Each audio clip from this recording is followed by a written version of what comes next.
Follow the money is an old adage in journalism, and our Dennis Owens is doing just that tonight. Well, last week, Dennis reported that former House Speaker Brian Cutler had moved $50 million from one account to another just before the end of his time as Speaker. Tonight, an update.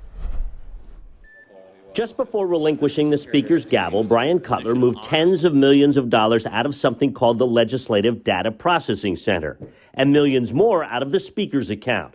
More than $52 million of it ended up in the Republican leadership account, which he controls. We have caucus monies that are allocated every year in the budget, and that's the money that we moved. Plain and simple. Not so plain and simple why that much money is sitting in something innocuously called the Legislative Data Processing Center.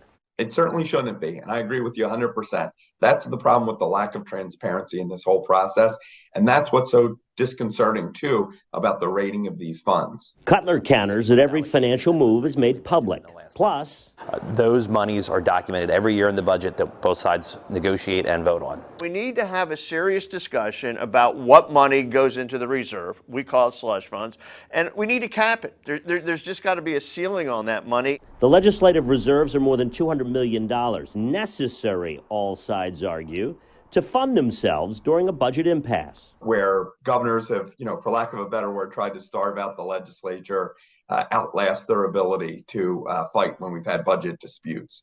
But how much is really needed in reserve? Where exactly is it kept? And why is more than $50 million stashed in an oddly named place? Valid questions, critics say. Why is there a legislative D account, a legislative R account? It does, because of instances like this, really make one wonder, why can't these guys get along in the same sandbox? The legislators are like children. We need to have somebody babysit them. That's a significant amount of money.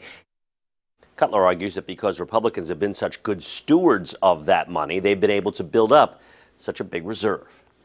In Harrisburg, Dennis Owens, ABC 27 News.